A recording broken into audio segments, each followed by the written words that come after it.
Hello, everyone, and welcome to the show. Coming up this week, we're going to take your questions on Facebook.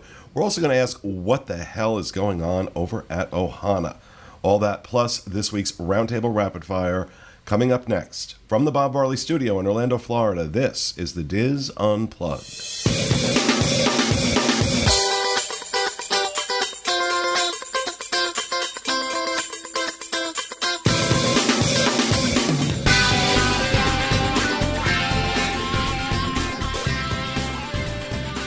This is the Diz Unplugged, episode 989 for the week of April 24th, 2018. The Diz Unplugged is brought to you by Dreams Unlimited Travel, experts at helping you plan the perfect Disney vacation. Visit them on the web at www.dreamsunlimitedtravel.com.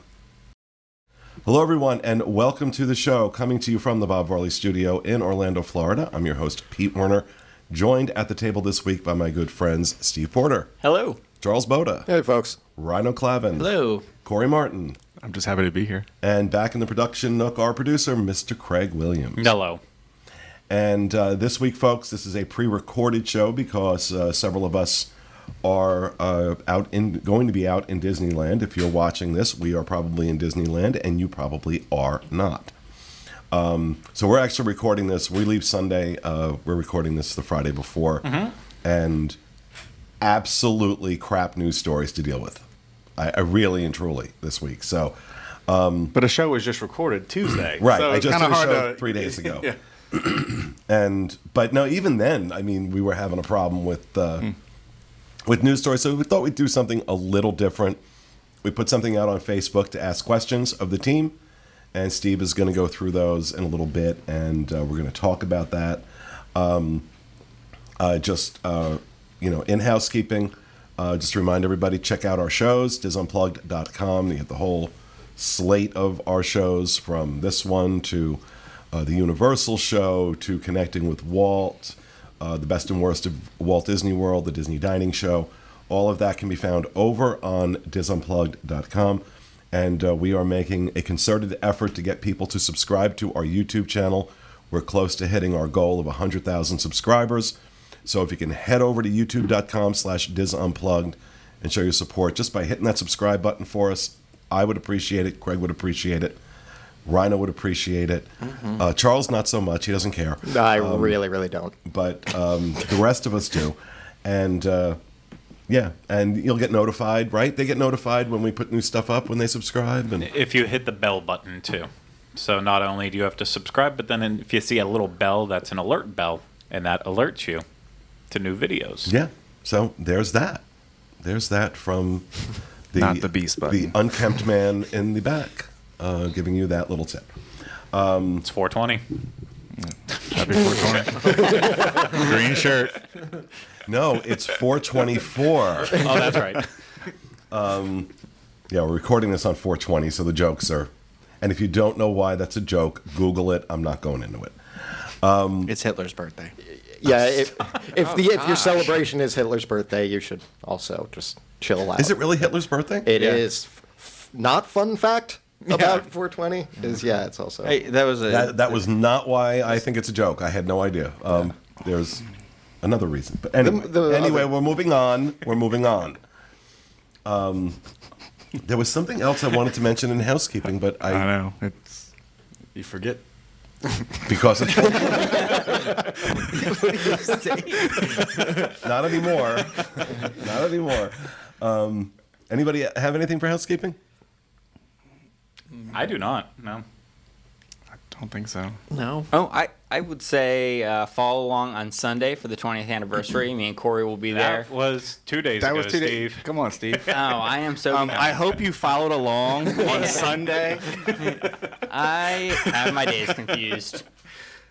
Hope you like what we put out. Yeah. Now, let's just chat about that for a second. It was 20 years ago, April 1st, that John and I moved down here. I think John's job with Disney started March 1st of 98. And so he was very new working for Disney at that point.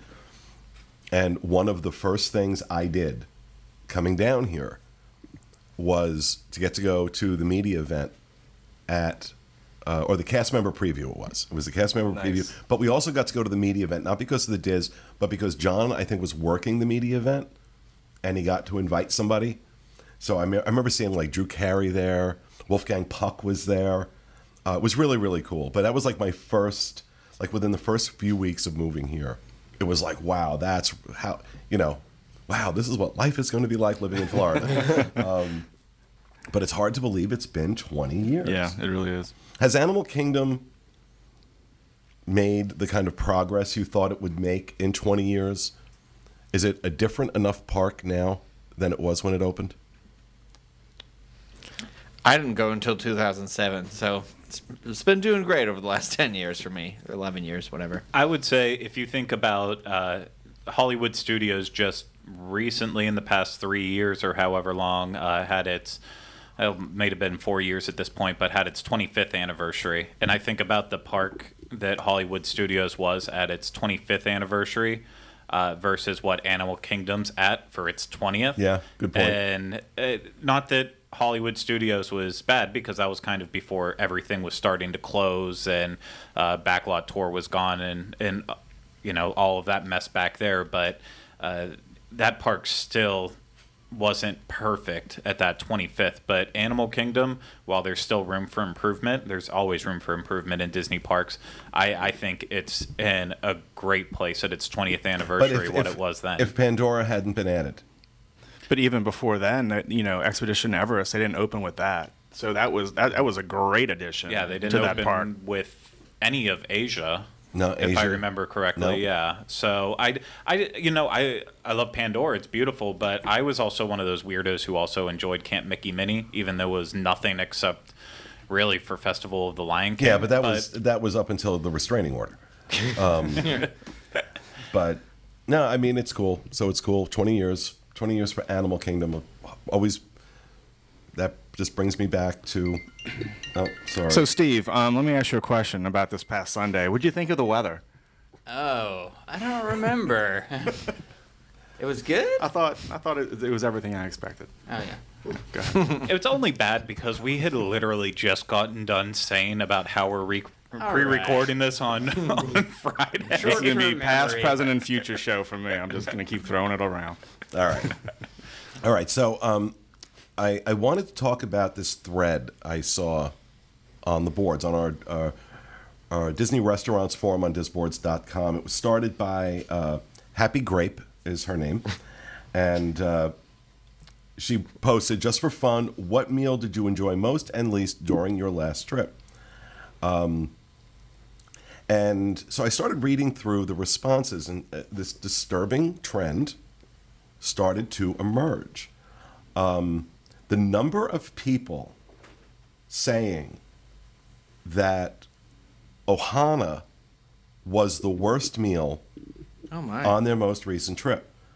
So one person writes, always one of our favorites, but it was not good. It seemed understaffed. They were just too busy to take care of their tables, and the food was dry. It was an overall bad experience. We have a number of people mentioning Chef Mickey, but that's not a surprise. Ohana, we haven't been in years, and everyone thought the food had gone way downhill. The waiter was slow in bringing the skewers as well. Probably our last trip there.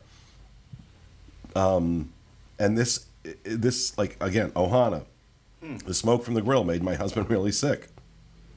Server was rude. Food was cold. It is People saying that multiple people report that it was about 40 or 45 minutes after the time of their ADR before they were seated.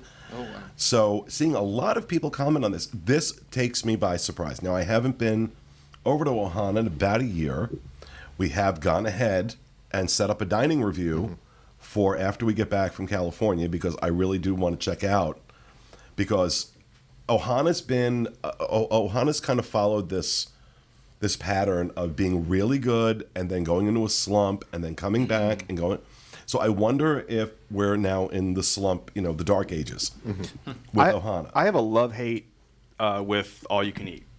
I love it because I'm gluttonous and I just want to crawl out of there. There the reason I hate some places is because of the quality is so hit or miss. It really is. I mean, like I love Texas de Brazil. They're pretty consistent on the food you get. The salad bar is always wonderful. This is all property. I think it's a chain. I think they're everywhere. I think so too. Yeah. But I go there. It's consistent. But I don't think I've been to Ohana in like 2 years. But I remember last time. It's I think it was. I think the shrimp it was very overcooked. I mean, they could barely get Now, them the off last few skewer. times we've eaten there, it's been phenomenal. It's been phenomenal. I was just there in January, and it was, I would say, middle of the road. The company that I was with was awesome, so that always brings you out of a better shell when you're at a restaurant. But we did have the issue. I think it was about 30 or so minutes after our ADR, which that's always at Ohana. It doesn't matter if it's for breakfast or dinner. You're never getting sat Because on you'll get unless- campers. I'm a camper at a buffet. The only time I think I've ever gotten sat immediately was if you show up to one of the earliest breakfast reservations or if you show up to like the earliest dinner reservation. And But that's when they about first it. open. Exactly. When they first open, yeah. Otherwise, especially if your reservation's anywhere around fireworks time, people are just going to sit in camp and wait for those fireworks. So the experience did take a lot longer just to get sat. The first thing that's great about Ohana dinner is when you walk past and they grab your fresh bread for you, and you get all excited about that bread. And in our case, we walked past, we saw the bread, and then they just never brought it over. They didn't grab it right away. It didn't come to our table the entire time, and it was about like halfway through the meal when we're all starting to sit there and like, that bread would have really been good if we would have got it. But then that happened, and I would say all the food that's made back in the kitchen is still as good. The salad, the noodles, then all the the normal stuff, the wings, those are all excellent. But then the meat skewers, that's where it was very, very hit or miss. The meat, even though you can ask for what temperature you want, it seemed like it was either it was going to come out well done or it was going to come out completely rare. Like on a cruise. And yeah, it was just very all over the place. The shrimp, shrimp's shrimp, but the steak was just kind of a mess and a lot of really fatty, disgusting pieces. The quality of the food didn't seem as high as it has been before. So yeah, it was, at the end of the day, I ate enough that I felt like I got my money's worth out of the meal, but it has deterred me from going back there again. It was kind of a mess, and I think that's just what Ohana has become okay with. They know people are still going to show up, even if they don't bring their A game. Well, but this is, and and again, I'm not going to compare Ohana with California Grill, but we always say about California Grill, it could absolutely, to some degree, from a business standpoint, get away with resting on their laurels in that view, but they never do. So if California Grill is not doing that, then Ohana has no business doing it either. But one more thing about that. The difference between a California Grill and Ohana is California Grill, those servers at the end of the day, they can walk away making a massive amount of money because they are working in a fine dining establishment. At a place like Ohana, where the servers are getting not to the same way as like a place like Hoop-de-Doo where gratuities like already included, but at a place like Ohana, when they're only slinging drinks and occasionally bringing the food and the skewers to the table, I think they're a little bit more okay being relaxed because they know that it's not the same as a fine dining experience. Right, and I'm not expecting the service to necessarily be the same as a fine dining experience, but when we're talking about, a lot of these people are reporting cold food. That's a different story. So I think there's a difference too, where if you look, California Grill has recently amped it up a little bit, right? A lot of that has to do with staff changes at the higher level and chef changes and things like that. When you come into a buffet environment, regardless of how good it is, I think there's more math than creativity that goes into it. So if you're working at a signature restaurant where you're sitting there and you're changing the menu and you're offering new things, And even the staff gets into that. Even with the quality of service you get, you'll notice that people get amped up and excited about those differences. Buffets, no matter how good they are, when you work at them, I think a lot of people have more of a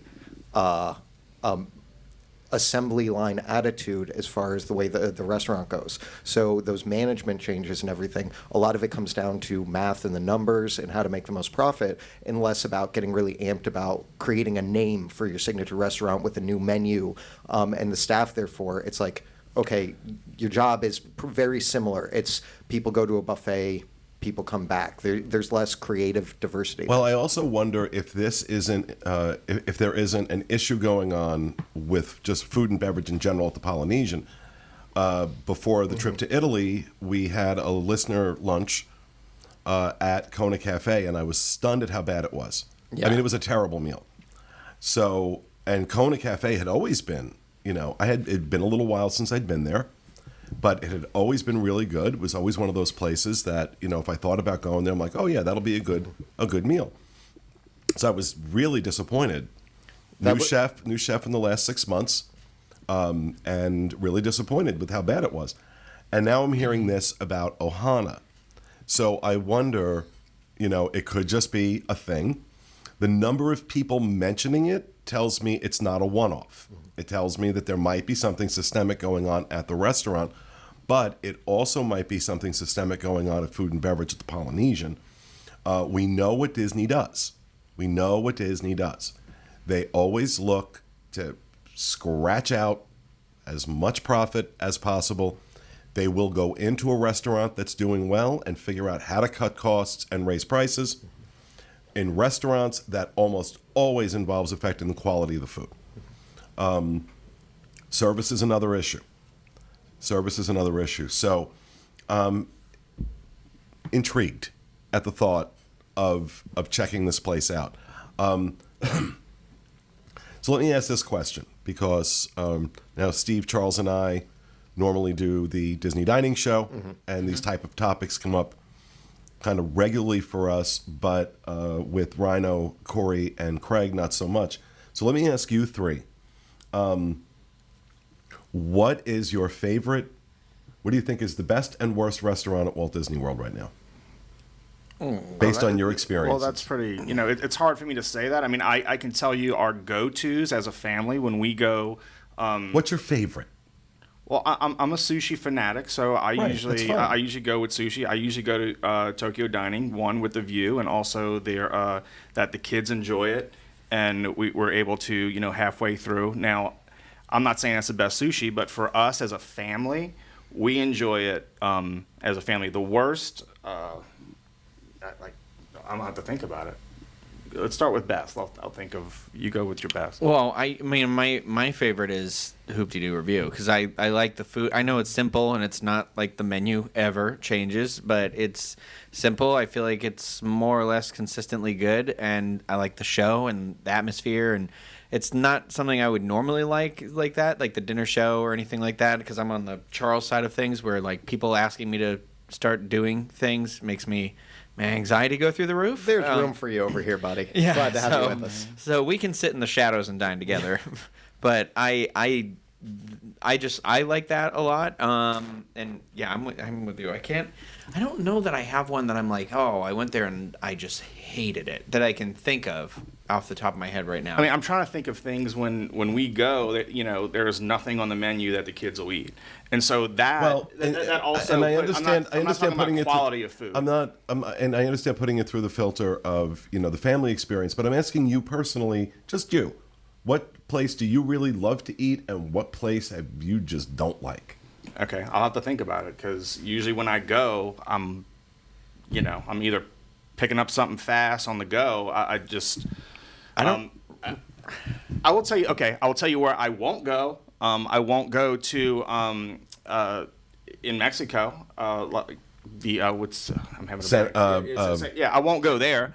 We have great Mexican food places around our house that we go to. I will avoid that. I won't go there because it's bad. So I just won't go. What about you, Craig? Favorite?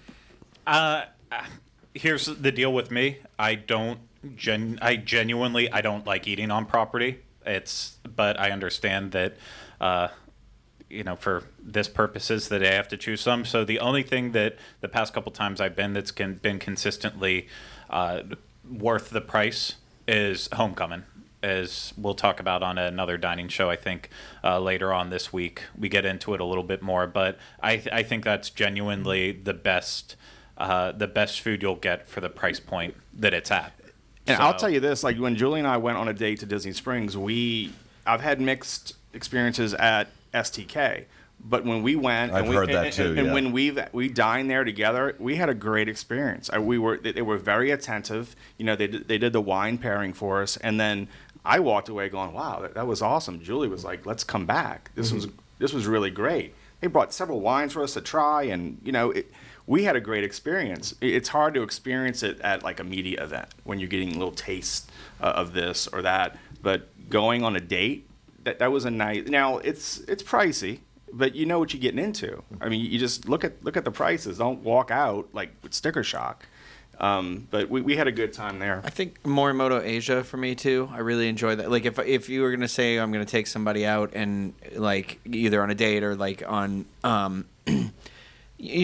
somebody's in town and they're like, oh, let's go to a nice restaurant on Disney. Like, I think that would kind of be like okay, well, you don't want to do hoop-de-doo. You want something a little more lower key. Like, I really enjoy it. Has that wow factor. Yeah, you walk in, the building's beautiful. Yeah. The food is, I feel like it's kind of all over the map in terms of, like, Asian food, which I appreciate. You got ramen, you got the bibimbap, and you can do the duck. I like the desserts. I like even just the bar food, and the drinks are really cool and kind of different. And I feel like you are getting what you pay for there. I'm gonna feel bad about saying the one I don't like because that's all right. Well, we're gonna eat there tonight. That's the problem. So like, I am not a fan of Italian food at restaurants. Period. Unless we were in Italy and it was delicious everywhere. But in Italy, it feels like you got a grandmother that's hiding behind a door somewhere bringing you out this food that she like poured her heart and soul into. And I think something kind of gets lost in translation with that, not just at Disney. I just mean in my experience in dining at Italian restaurants, period. And so like I always want it to be at that level, not like necessarily Italy level, but at like grandma Give me a hint. level. Is it at a resort or a theme park? It's Trattoria El Forno. Yeah. I don't need a hint anymore. But I would never tell somebody, oh, this is a bad place. It's one of the ones that I think for me, it doesn't, there's just something about it that I want to connect with it more than I do. And I think that's probably the issue. It might be the optimist in me, but I know it's funny. I don't think there's genuinely any Yes, I didn't know there was an optimist in you. Yeah. I don't think there's any genuinely bad places at Walt Disney World from what I've had. It's just Really? bad. Go eat at boat rights. Go eat at boat rights and then come back and tell me there's no genuinely bad places at Disney World. I don't think there's any. I think it's bad choices. I made you watch it. The callback to the Lobster Diner on SNL. There are some places you go to and you just know you're making a bad choice ahead of time when you say, oh, you know what, that does sound good tonight. I'll go with that. Sometimes you just have to really look at a menu, study it, and be like, okay, when four people what's the eat a one thing that'll meal, be good? when 4 people eat a meal, and they're all having something different, and they all report it was bad, that's a pretty good indication. That's not a good, especially when the restaurant has consistently delivered that experience, and not just to you, but to several other people. That's a pretty good indication that that restaurant may not be very good. I think what Craig's saying, like, it's about choices. Like, when I see, like, what's available and what's not, a lot of times what's available is that, people have made better choices. I have just thought of another, like... Wait, so if you have a bad dish, it's your fault for choosing it, not the restaurant's fault for serving it? Maybe because it's the only thing avavel. Did I say it the wrong way? Wait, because they only have one dish on the menu? Okay, I'll also say it this way. If, like, Rhino tonight, he's probably going to walk away not liking anything that he had. I don't know he'll that enjoy for sure. something, I'm going to be open-minded. But it's also, we're forcing him to go to a restaurant that he's not into it 100%. If we took him somewhere where he's in the mood to go, perhaps he'd enjoy it more. And sometimes I think that's the problem with Disney. You make those reservations. You can always get a reservation at boat rides. I do think that maybe, and that's why I'm open-minded about we're going tonight, that I'm like, okay, it's fine. I've really only been there like 1 or 2 other times, and I think it was I made a decision. I understand, like, and I was like, I got a fish one time and it was very bony and it wasn't as good as it should have been. And so tonight I'm gonna make different decisions and we'll see. Yeah, but there's a thing here though, and I'm sorry, but boat rights proves that you guys are wrong. I'm not on your page. I'm Me not on this personally, team. and I think all of us, because Disney restaurants do change their dynamic, and some of them do ebb and flow as far as getting better or worse. Yeah. When we do the dining shows, we try and go in with an open mind. But most of these, it's my first time going. Right, I live locally, so even when I used to go to the parks regularly, I never ate on property because that's expensive and a waste of money. You just eat at home or you bring stuff with us at the time. Now I eat on property most of the times. It's my first time, and I don't have a lot of baggage. So when I went to boat rights, like bread service and getting like that initial smoothie and stuff, I was more than willing to really love boat rights, and I got something that I thought played to what the restaurant says it is and the style that they were cooking. So it should be one of their signature dishes. And the thing is, like, they had so many problems with it. And as a paying customer, it is not my job to do detective work to figure out what's good and bad. If most of your food is bad, and most people say that most of your food is bad, and I won't knock them for service. Service was great. But if most people say most of your food is bad, and I go to your place and your food is bad, and all of my friends go to your place and your food is bad, and that's not... And you're a bad restaurant because a restaurant's supposed to serve, wait for it, food. Well, okay? Let me tell you, I choose not to go to boat rights for a very specific reason, is because I'm from New Orleans. I'm from Louisiana. So I'm not going to put myself into that... that environment where I know I'm just going to be disappointed. All right, but I'm going to play devil's advocate here for a second. You're from Louisiana. You're from New Orleans. You know what good, authentic Cajun New Orleans cuisine is. This is a Disney restaurant that, by the way, is not inexpensive. And it is one of my favorite resorts, by the way. Right, it is. So, don't you think with Disney's price point, with their reputation for attention to detail and going above and beyond, don't you think the fact that you are from Louisiana and you do know what constitutes good, new, authentic Louisiana, New Orleans cooking, don't you think you should be able to go in there and judge that and say, you know what, this does not meet the mark? Isn't that what we're supposed to do here? Look, so to say there are no bad restaurants is insane. Well, I was going back to the bad choices. restaurants. And sometimes people have no choice staying at that resort. You're just kind of stuck there. If you don't want to take the bus or transportation somewhere else, you're stuck with what's in the lobby. You can have tapas in the bar area. You can go to the food court, which I think that food court is great, by the way. But boat rights, sometimes you just don't want to eat in the food court for 5 days in a row. I'm very picky when it comes to food, especially where it's from. Now, some people love it. Some people love boat rights because they've never had Louisiana food. Well, like, oh, this is awesome. There are differing opinions on whether a restaurant is good or bad. And I'm not going to say someone who likes boat rights is wrong. If you've had good experiences and that's a place you like, then no, you're not wrong.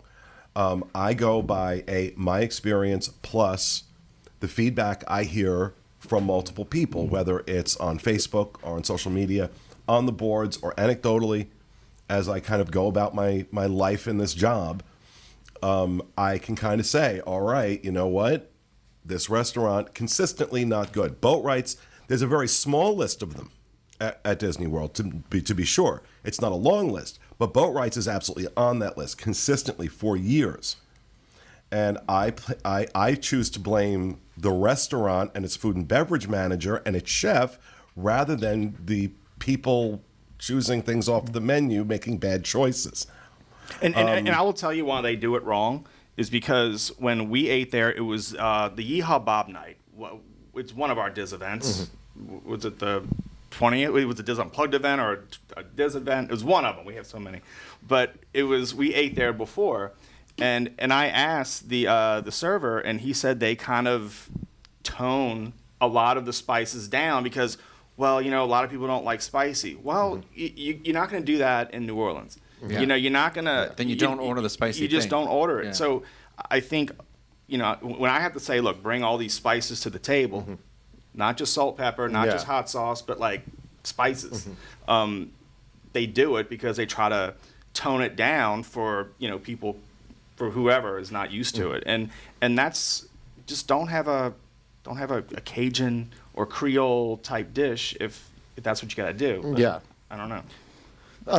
It's hard to improve on that if you're not going to make it truly authentic. Well, I think for the 7 and 7 I did Riverside and French Quarter, and my girlfriend visited me, and she is from Louisiana, lived in New Orleans for like 3 to 5 years, something like that, and she's also a professional chef. So I had to give her lots of caveats before feeding her anything there, which was generally, okay, honey, I want you to understand, the resort is meant to be the theme park version of these places. It's idyllic. It's a imaginative thing trying to capture the essence, but without the smell of, like, I don't know, urine and crime, like, everywhere. Like, That's only doing Mardi Gras. yeah.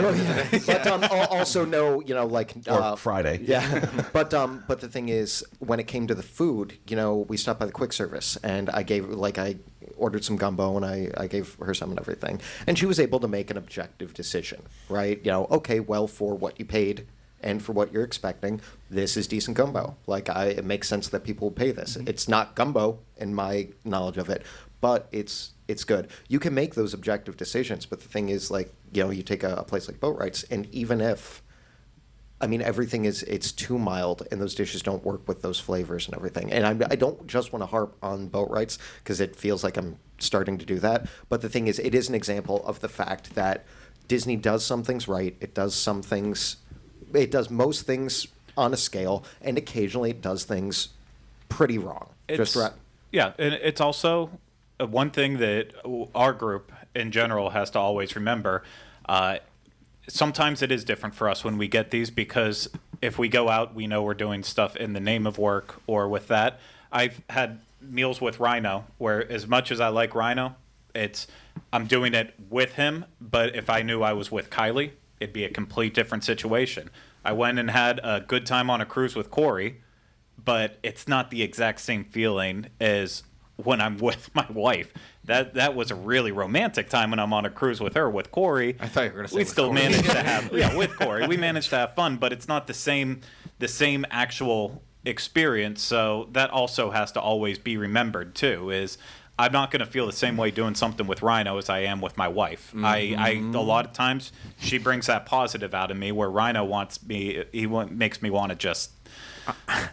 I'm not going there, but. It's a good thing to remember. I'm just going to say, I agree with you, Pete. There are bad restaurants, and there are at Disney World. I don't think I've had an experience that says sit with me where I'm like, that was terrible. I wouldn't go back there again. That's what I'm saying when I say.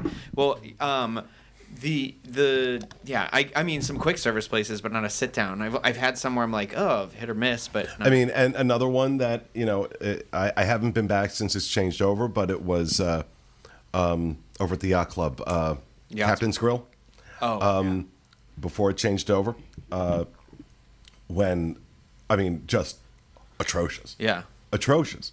And again, it doesn't mean that these things can't get better, which is why we go back and do them again, because, okay, let's check it out. That night I went into Boatwright's, I went in with an open mind. I was pulling for it to be good. I was really pulling for it to be good. And I was looking for it to be good.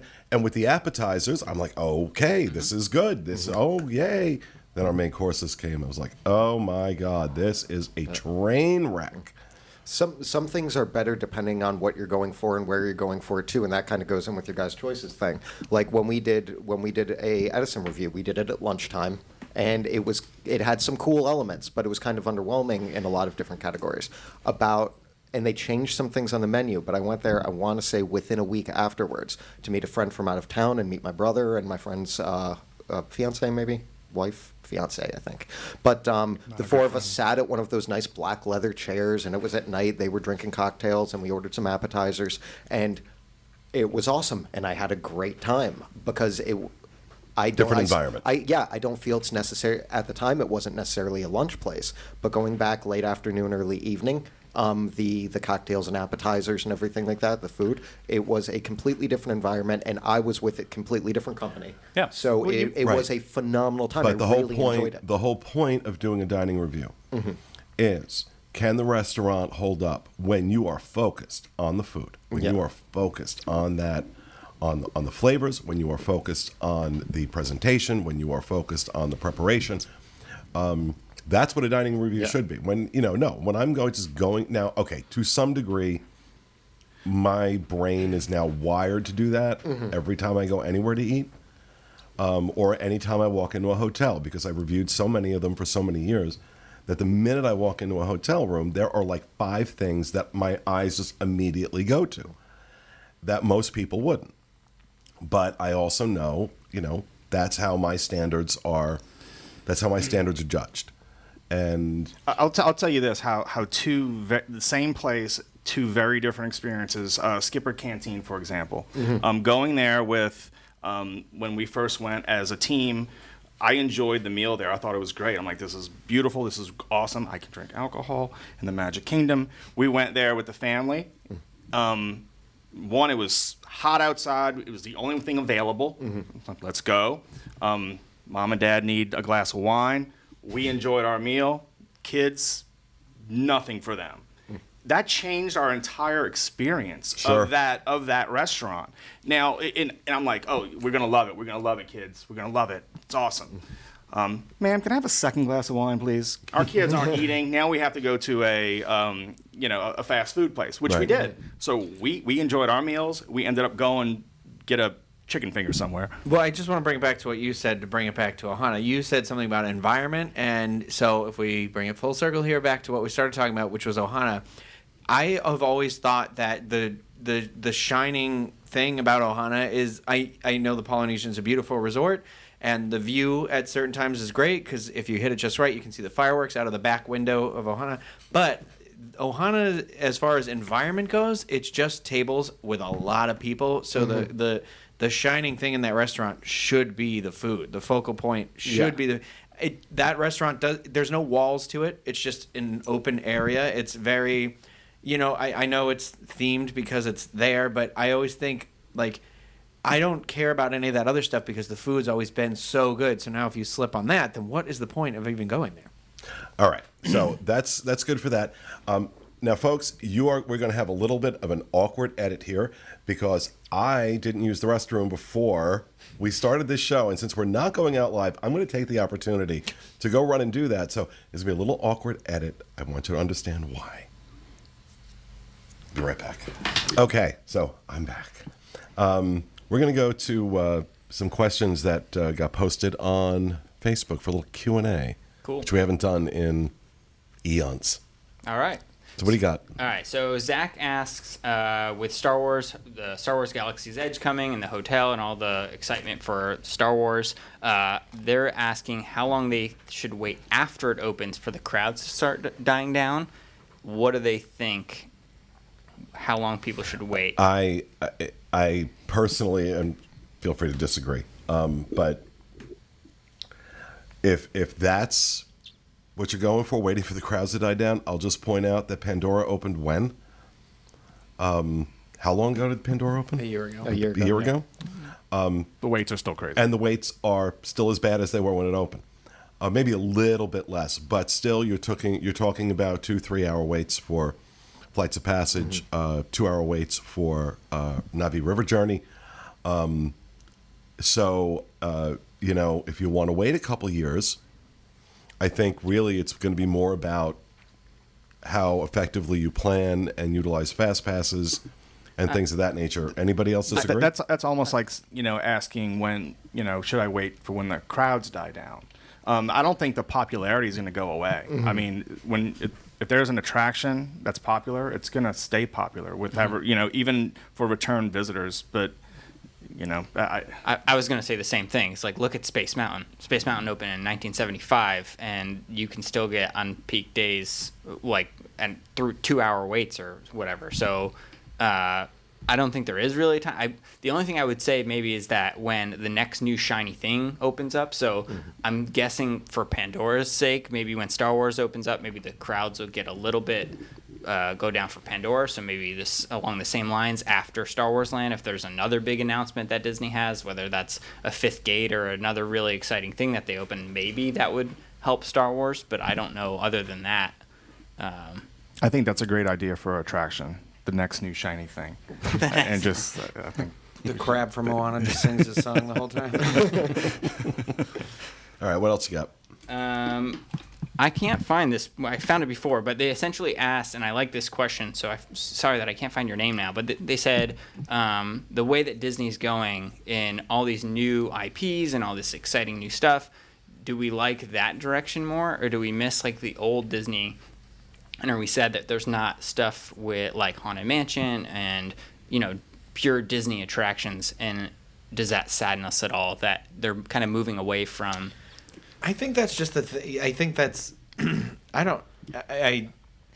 we've had this discussion before. I think everybody likes the idea that like, oh, another Haunted Mansion or another Pirates would be great. But Disney has, in my entire lifetime, been always about synergy. And that was, when I remember getting trained at Disney, we had like hours where they were like, this is what synergy is. And this is how we use it in this company. Yeah. And remember remember that it's Sleeping Beauty Castle in Disneyland for a reason.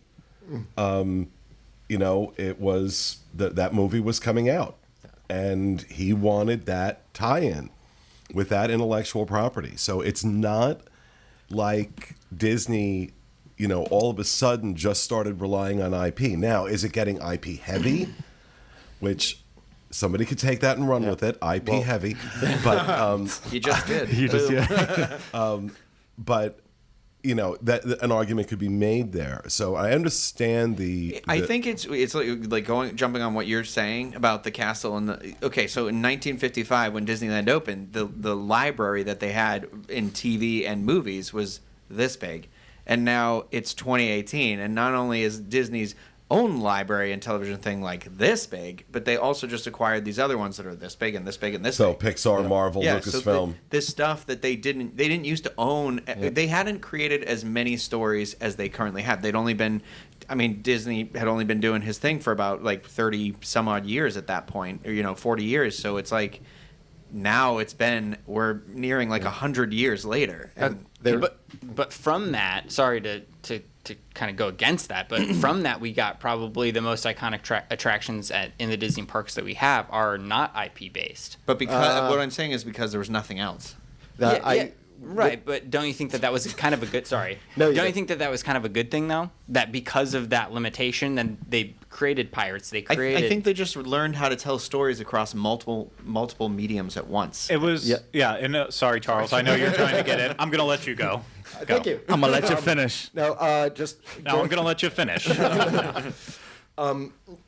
Just going forward, it's how we're defining IP right now. We're saying intellectual property is just something that's a movie or TV or anything like that. But let's remember, an attraction that you later base movies off of is also intellectual property. If Disney invented it and it's trademarked and everything like that, it's intellectual property. Pirates, right? Yeah. So, but it's what you do and what you do with intellectual property. Right, because technically Pirates is IP now, and so is Haunted Mansion. And so what they're doing and what Disney's going to continue to do, and this is the way that the world works now, is with every IP, they get as much from it as possible. So if a ride has been built, that becomes a movie and a story in a video game. If a movie comes out, that becomes a ride. It's taking one story. Disney is about storytelling. It's taking one story, whether it initially started as a ride or not, and then creating a broader intellectual property around it. So if they wanted to do an original attraction, let's say you wanted something like Jungle Cruise that is now becoming a movie, Haunted Mansion, which is going to get another movie, Pirates of the Caribbean, which has a series of movies. Tiki Room has a comic book. If you wanted to do a new original Disney ride,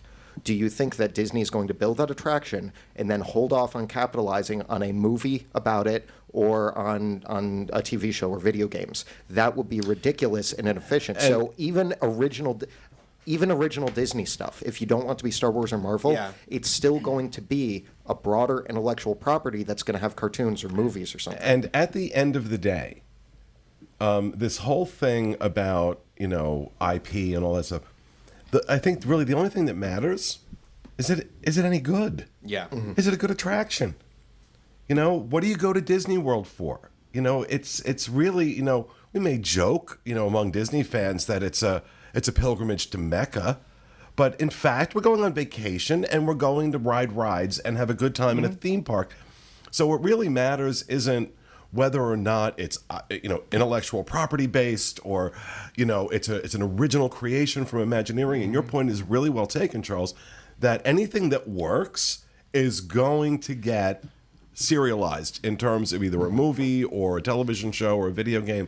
So I think at the end of the day, it just comes down to not what the genesis of the attraction is per se, or what its ownership or provenance is, but is it any good? Flight of Passage is a good example. Go ahead. I want to also kindly remind, too, when people get all upset about intellectual properties being used in the parks now, you have to think about the Imagineers back then, the ones who created Pirates of the Caribbean, Haunted Mansion, all of the attractions that we're kind of talking about. We wish there would be more original ones. These were all movie makers who were then thrust into the position of being theme park designers under Walt Disney. So it's also a different breed of Imagineer.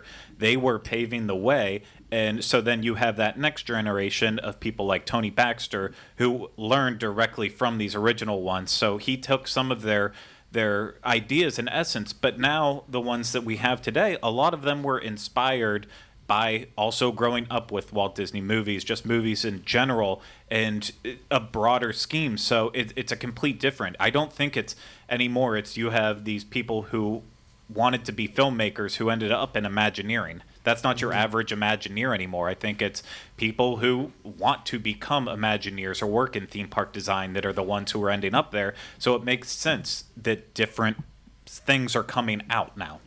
All right, good question. What else you got? All right, I miss Jim. PI.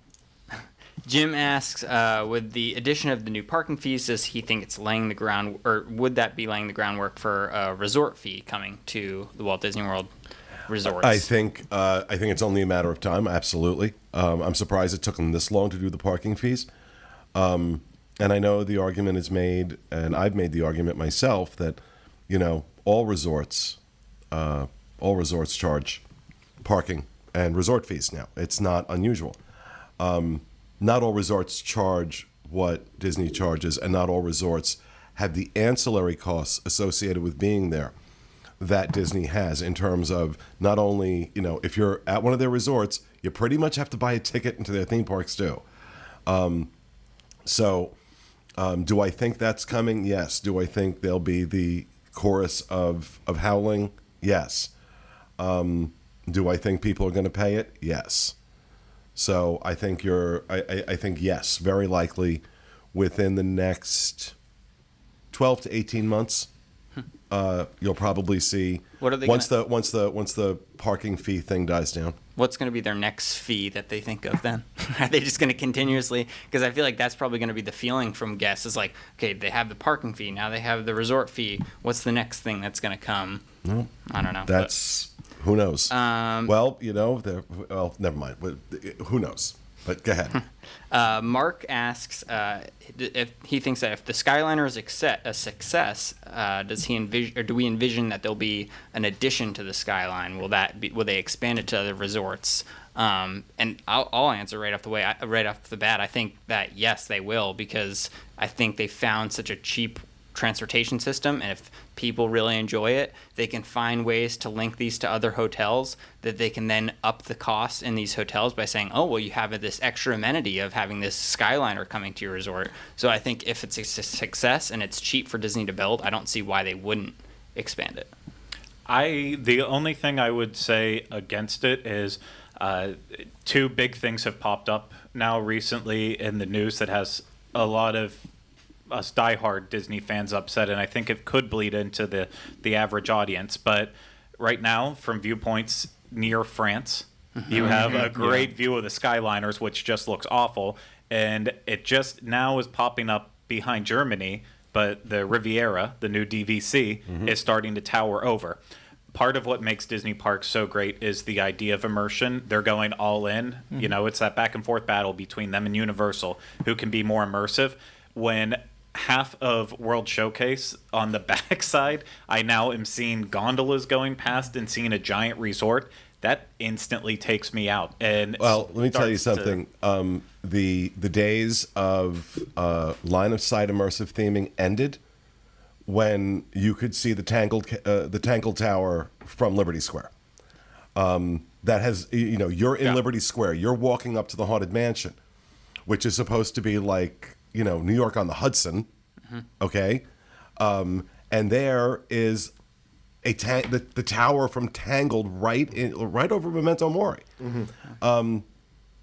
It was the most obvious example to me that Imagineering and Disney had just completely given up on that line of sight theming.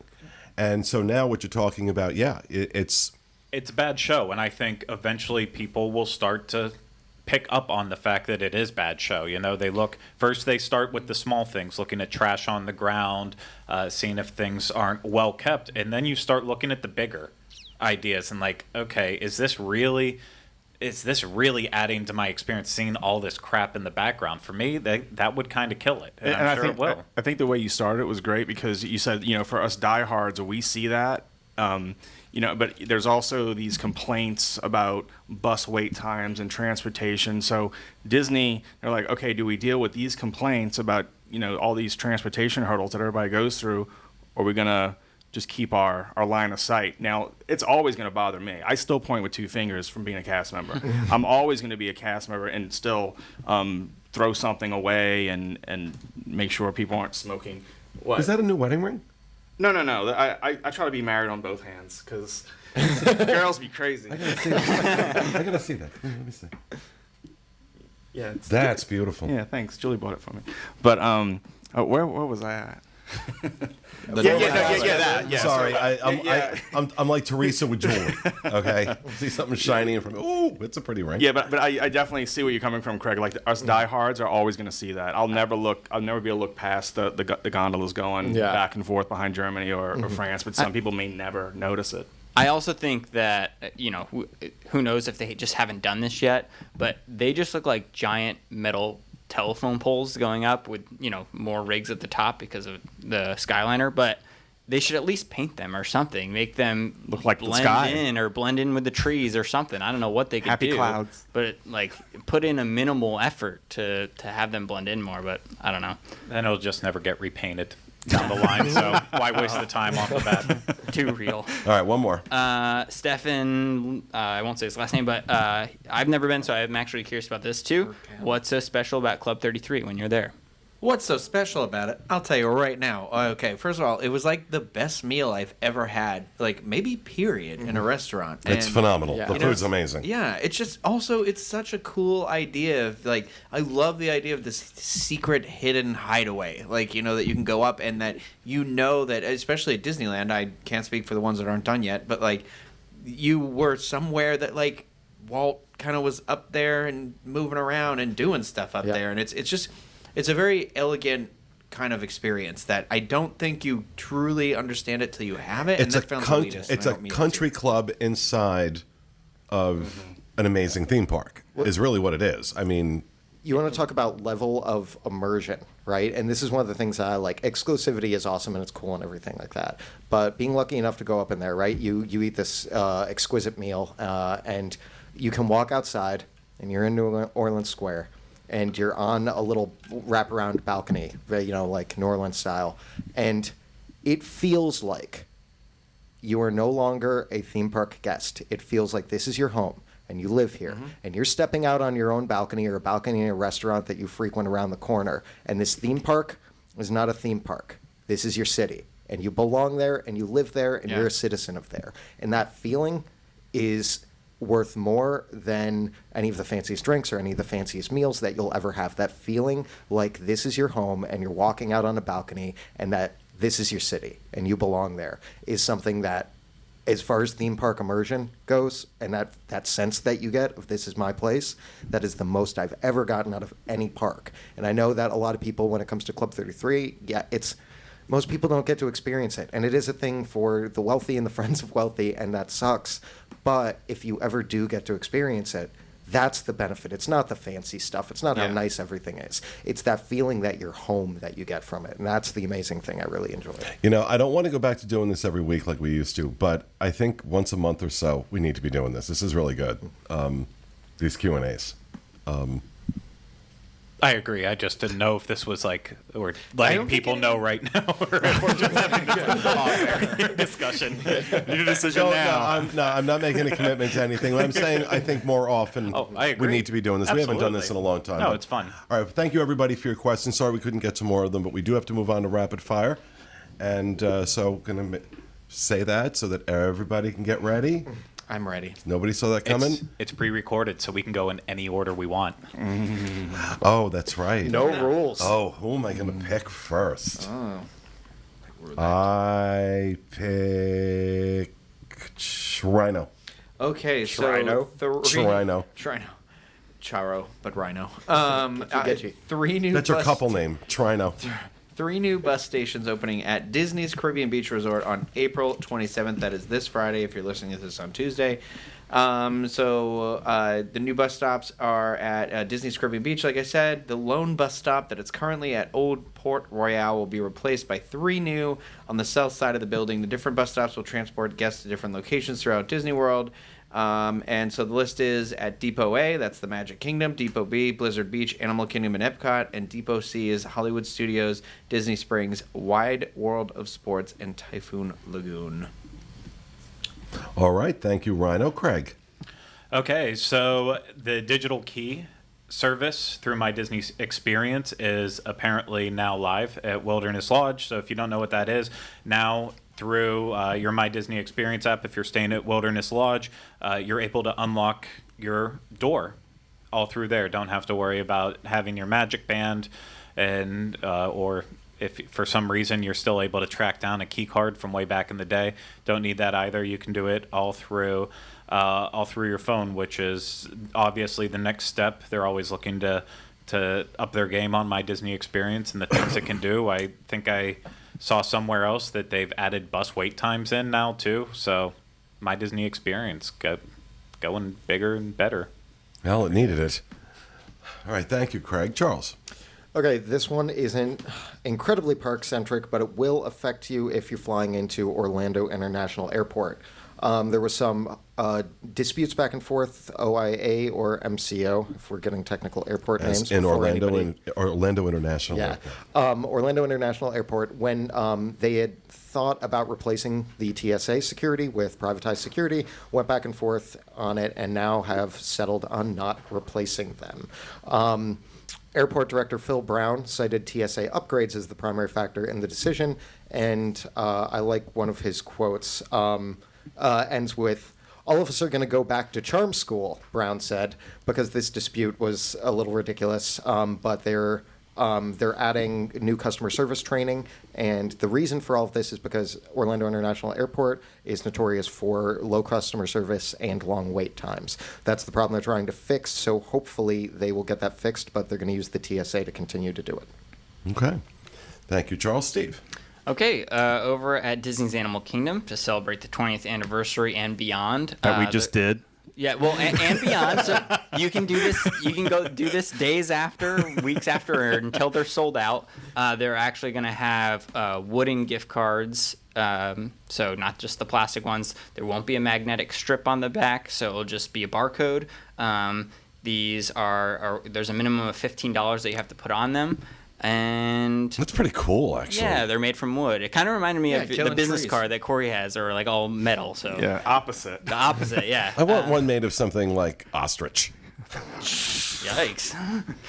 Well, if we're gonna cut down trees, let's go all the way. So yeah, that's kind of it. But you can only get them at Animal Kingdom. They're really cool designs. I don't know if there's going to be a picture over me right now, but they're cool. And when you're done with it, you can throw it on the ground. it's great. And it'll biodegrade. Light your cigars with it. Yeah. All right, thank you, Steve. Corey. All right, a Mickey's of Glendale pop-up shop is coming to Disney's Contemporary Resort on Saturday, June 9th, 2018. The shop will be available based on a limited number of 1-hour shopping windows where D23 Gold and Gold family members, one family member, will be given the opportunity to sign up. The store is typically private for cast members, as they sell Imagineering exclusive items as well as popular Walt Disney parks and resorts merchandise. Registration is required on a first-come, first-served basis, beginning Wednesday, April 25th, tomorrow, starting at 1 p.m. Eastern Time on the D23 website. The shopping window is going to be from 9 a.m. to 3 p.m. that day. Also, only confirmed ticketed attendees will be able to enter. No late accommodations will be permitted. D23 members will be required to provide their membership number when reserving tickets, and there are no cancellations or refunds, and tickets are not transferable. So it's some cool merchandise. One of my favorite shirts came from Mickey's of Glendale. It's a black with the classic Epcot logo that I've worn out. I swear it's starting to crack now, but I'm holding on to it. But it's a cool experience. You know, there are some things, you can find some things at Mickey's of Glendale, but now that it's become more ubiquitous, it's showing up like at D23 and at these D23 events. I feel like, especially at D23 last year, I thought that Mickey's of Glendale was a real disappointment. It was just a lot of cheap merchandise with Walt Disney Imagineering on it.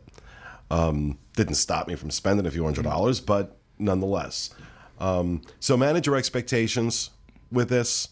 Then again, I've been several times, so, you know. There will be some items that they'll be limited. I mean, you just can't go in there like grab bag and then, have an eBay field day, which people do that, especially with the pins and stuff. So some items will be limited.